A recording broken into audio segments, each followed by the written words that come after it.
Now, from CBS News Miami, this is Facing South Florida with Jim DeFede. Welcome to Facing South Florida. I'm Jim DeFede, and a happy 4th of July weekend to everyone. A week ago, Florida Republicans gathered for the Sunshine State Showdown, a day-long affair in which Republican candidates addressed the party faithful. A little later in the show, I'll have my interview with Congressman Byron Donalds, the likely Republican nominee for governor. We talked about the property tax amendment voters will decide in November, as well as the exorbitant cost of Alligator Alcatraz. From the cost perspective, is it high? Yes. But we're going to work with the federal government and get reimbursed, and then we're going to move forward. We'll have more from that interview later, but I do think it is worth reminding folks of what we reported last week regarding the true cost of that facility. An analysis by CBS Miami revealed Alligator Alcatraz may turn out to be the single most expensive immigration detention center in the country. The current estimate is that Alligator Alcatraz will cost taxpayers $1.2 billion. And to put that number into perspective, when ICE takes someone into custody, they usually have to pay a local jail or private prison a set rate per day to house that detainee. According to the Office of Homeland Security Statistics, in 2024, the average estimated cost that ICE pays those jails and prisons was about $165 a day per detainee. The cost at Alligator Alcatraz? A staggering $3,571.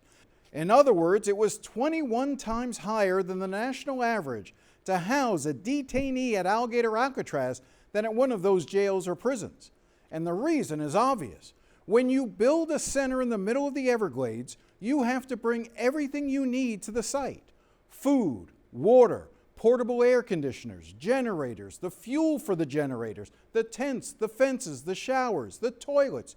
And you have to truck out not just the garbage, but all of the sewage as well, because there are no sewer lines or septic tanks in the Everglades. Alligator Alcatraz may have been a cool and funny name to put to its supporters, but to its critics, it was a cruel and very expensive stunt. And it's worth remembering that the person responsible for this was Florida Attorney General James Uthmeier. The governor tasked state leaders to identify places for new temporary detention facilities. I think this is the best one. As I call it, Alligator Alcatraz. At the time, Uthmeier was seeking the endorsement of President Trump for a Florida Attorney General, and he was smart enough to know how the idea of a detention center surrounded by alligators would appeal to the president. The snakes are fast, but alligators are big. We're going to teach them how to run away from an alligator, okay? Alligator Alcatraz garnered Uthmeier a ton of publicity, especially on the president's favorite station, Fox News. And sure enough, when Trump did finally endorse him in October, the president noted he is the man behind Alligator Alcatraz. And yet, as the bills piled up and Governor DeSantis was forced to announce its closing, Uthmeier was nowhere to be found. At the Republican gathering last weekend, he didn't even mention Alligator Alcatraz in his speech. And when I went up to him after the event and said I wanted to talk to him about it, he refused before hurrying away surrounded by a security detail. Now, since Uthmeier wouldn't talk to me, I reached out to his opponent in the November election, Democratic candidate Jose Javier Rodriguez. Well, first of all, I'm on the campaign trail and I'm speaking with voters about what the Attorney General's office can do to improve your lives. I'm talking about high costs, insurance, utilities. And I just think about what all this money could have gone to, $1.2 billion. The report was excellent because it helps understand and put in context the math. The fact that this is 20 times the national average per detainee per day cost. It's astronomical. When the facility was first announced, my opponent, James Uthmeier, was all over this. I mean, this was his baby. It is his baby. When DeSantis had a press conference to announce its closure, my opponent was nowhere to be found, and we understand why. This is an embarrassment, a boondoggle. It's an abuse, but it's also extraordinarily wasteful. All of this, just a big political stunt to try to get attention in Washington. You point out that it was Uthmeier who actually came up with this idea, who actually bragged about coming up with the name Alligator Alcatraz. It almost seems like they got more interested in the name Alligator Alcatraz than understanding what it would cost to build a detention center in the middle of the Everglades and why that was probably a bad idea in hindsight.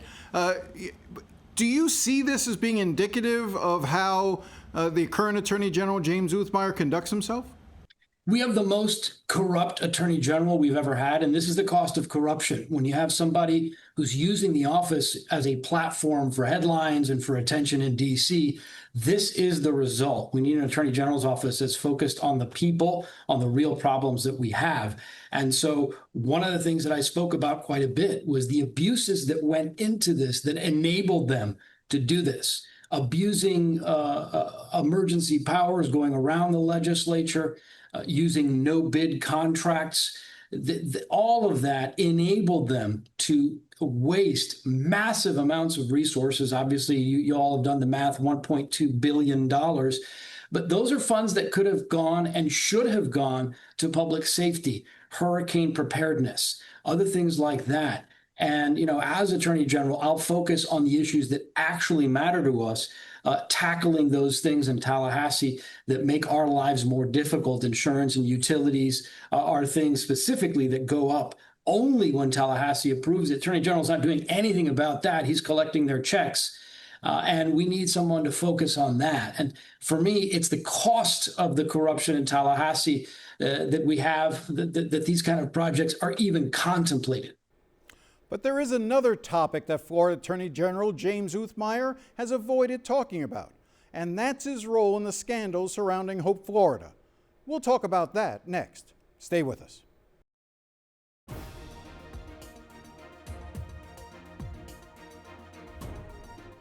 Welcome back. We've been talking this morning about Florida Attorney General James Uthmeier and his role surrounding Alligator Alcatraz. But another issue he is reluctant to discuss is the scandal surrounding Hope Florida. In a scathing editorial entitled James Uthmeier's Dark Cloud of Unreliability, the Sun-Sentinel on Thursday referred to Hope Florida as, quote, the most serious cloud hovering over him. Now let me explain. Back in 2024, the DeSantis administration secretly diverted $10 million from a Medicaid settlement into the Hope Florida Foundation. That was taxpayer money that eventually ended up in a political action committee controlled by Uthmeier and used as part of the governor's campaign against the marijuana amendment. At the time that the money was diverted, Uthmeier was DeSantis' chief of staff. Last year, a grand jury in Leon County began investigating the affair, calling witnesses and gathering documents. That grand jury probe wrapped up earlier this year, and we've been waiting to see their report. But the report hasn't been released, leaving some to wonder if some of the people named in the report, like Uthmeier, have secretly petitioned the court to keep it locked away so that no one can ever see it. When Uthmeier is asked if he requested the report to be hidden from public view, he never directly answers the question. Instead, he attacks the press. Here he was in April. I don't think anybody cares about this topic any more than the liberal media. Again, there was a grand jury proceeding under Florida law. The contents thereof are confidential. That's not my choice. That is Florida law. What I can tell you is I have not been indicted. I've not been a suspect or a target. I've not been involved in any criminal activity. Nobody did anything wrong here. I think you had I think what I said in the past is a nothing burger complaint that's been politically motivated. As I said at the time, the idea that nobody cares about how $10 million of taxpayer money was used as part of a dark money campaign to influence an election, well, that's pretty amazing in and of itself. Here again is Uthmeier's opponent in the upcoming election, Democrat Jose Javier Rodriguez. The Attorney General has refused to answer for what he did. The fact is that he can come clean about this. If his role is being kept confidential, it's because he is asserting that. He doesn't have to do that. He can come forward and explain to us what it is that he did and answer for what he's done. He's refusing to do that. He's hiding from this, as well as, of course, his role in Alligator Alcatraz and so many other scandals. It seems like every other week there's some major scandal or some crazy thing that he's doing with taxpayer dollars. We need an attorney general that will restore the office to what it's supposed to be doing, tackling crime, tackling costs, tackling corruption, and not engaging in it. So just to be clear, you think that he should call for a release of that grand jury report, correct? I think he should come clean about what he did. And I wouldn't see any reason, if he thinks he's innocent, to call for a release and to request that that be released, perhaps redact whatever doesn't pertain to him. But yes, he should absolutely, if he believes he's not guilty, why don't you come and show us? One group pressing for its release is the Florida Center for Government Accountability. They have asked the judge who oversaw the grand jury, Circuit Court Judge Lee Marsh, to allow them to enter the case so they can argue for the report's release. Last week, I spoke to the group's executive director, Michael Barfield. We want and demand that our public officials be accountable, be transparent, tell us what they are doing with our money. And so that's why it's important. And if Attorney General Uthmeier says that citizens of Florida don't care about how $10 million was diverted, that to me captures in a nutshell why voters should take that into account. It seems to me that fundamental in all of this are questions of, as you sort of point out, how did this happen? How did that money get diverted and end up in the Political Action Committee, part of it at least, a large part of it, that was controlled by the current Attorney General James Uthmeier? And so that process, what other state officials were involved? Were there other state officials involved? Obviously, there were individuals at the Agency for Healthcare Administration and other agencies that were involved in this settlement with Centene. What calls did they make? I mean, that's what we're trying to find out, right? And hopefully that's what the grand jury found out. Well, they took testimony. We know that from a number of witnesses. And it's quite likely that the grand jury and the prosecutor that was there asked the very questions that you just recounted. How did this entire chain of events occur? And who had knowledge of it? The Attorney General could tell the public today whether he's challenging the grand jury's report on his own conduct. He has that choice.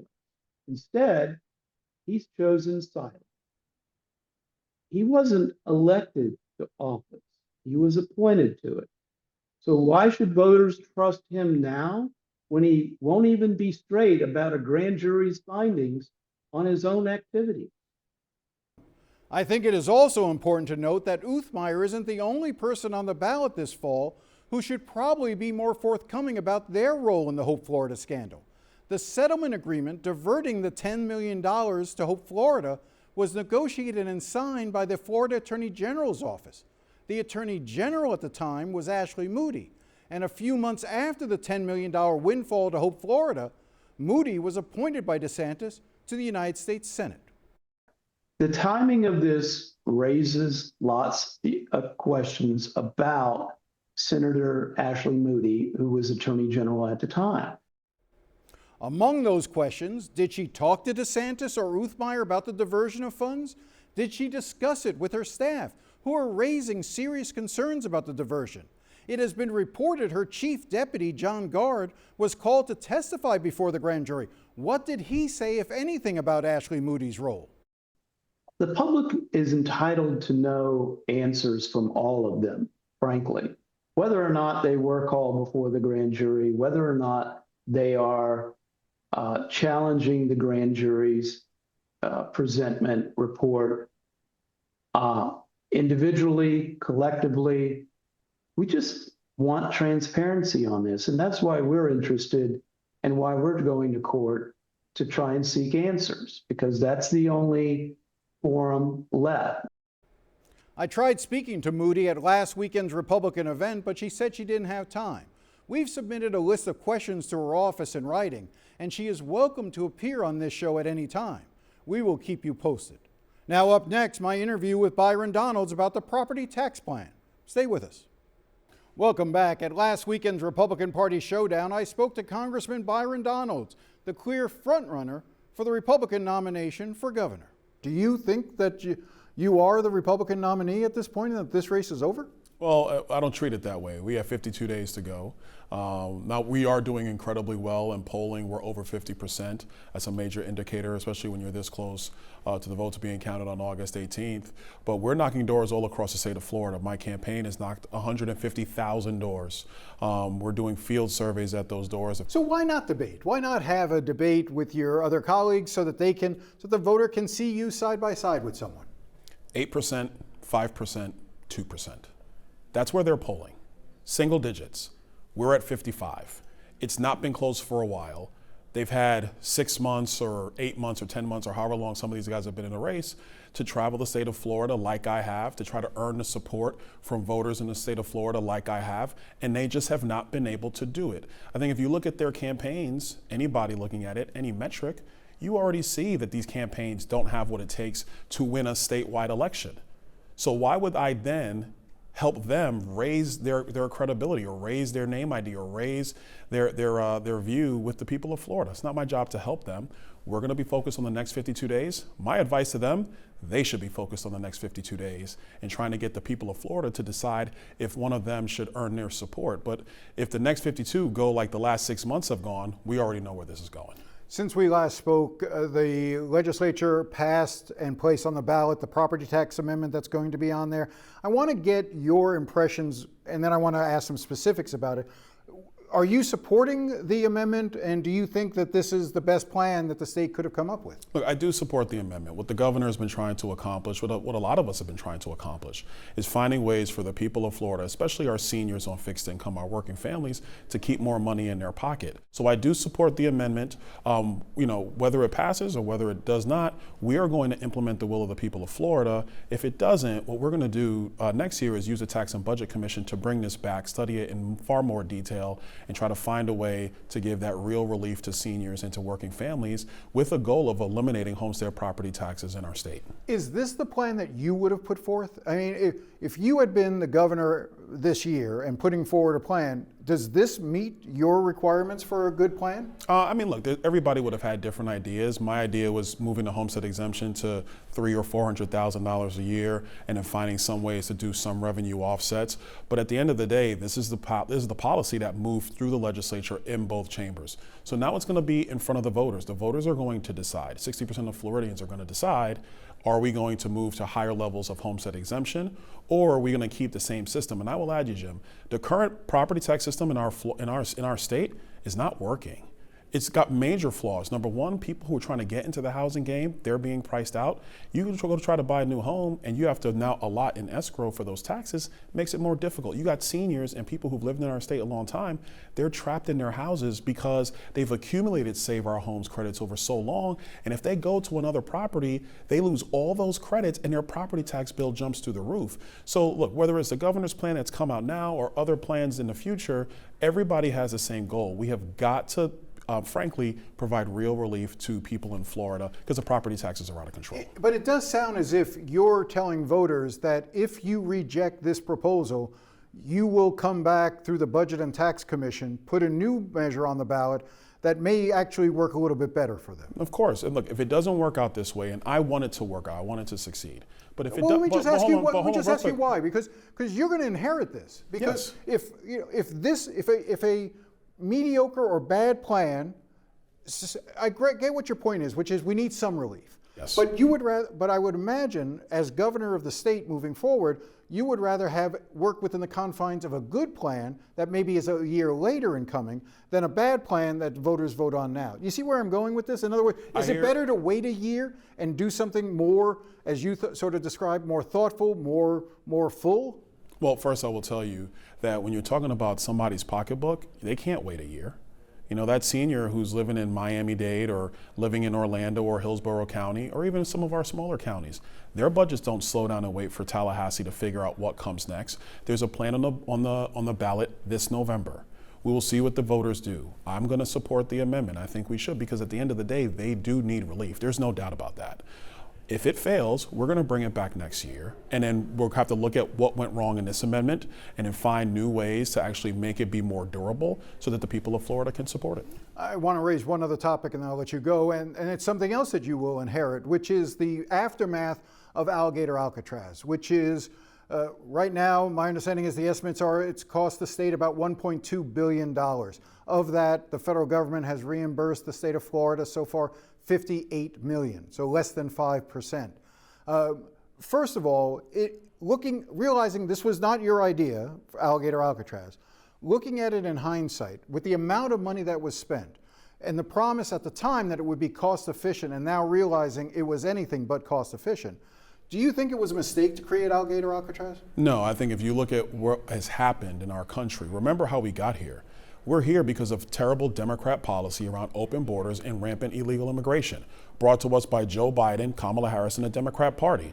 President Trump was given a mandate to control our borders and to deport criminal illegal aliens. State of Florida stepped up to that mission, and Alligator Alcatraz was created. If you look at the costs, by cities, by states, of what illegal immigration has brought to our country because of reckless Democrat policy, that pales in comparison to the cost of Alligator Alcatraz. Now, I will say we always knew it was going to be a temporary facility. Once the Department of Homeland Security and ICE were going to have the resources they needed to stand up their own facilities, then the Alligator Alcatraz facility would close. Obviously, the governor is working hard with the president and the Department of Homeland Security to get those reimbursements back. As the state's next governor, we're going to continue to work with the federal government to get us reimbursed for that facility.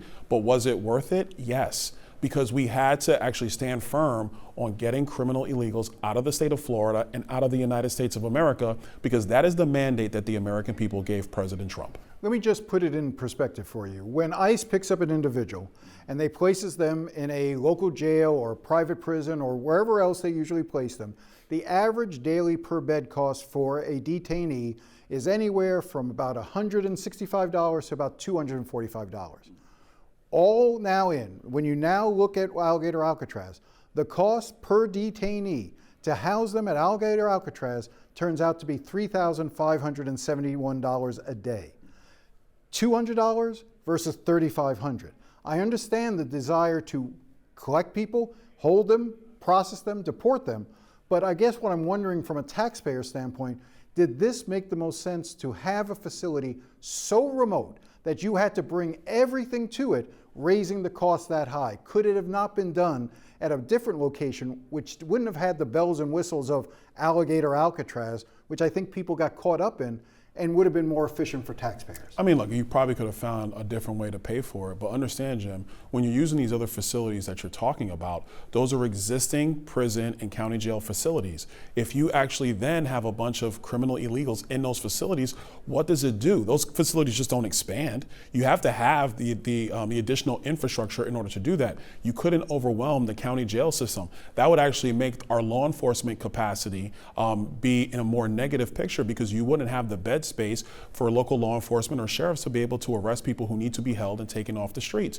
when they commit crimes here in Florida. So you needed a temporary facility. Let's not try to take that away. You needed temporary facilities. This was a temporary facility. From the cost perspective, is it high? Yes.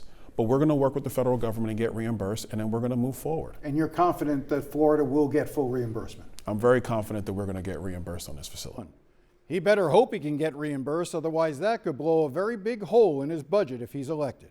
Well, that's all the time we have today. If you have any thoughts or comments, feel free to contact me at jdefede@cbs.com. I do enjoy hearing from you. Thanks again for watching, and enjoy the rest of your day.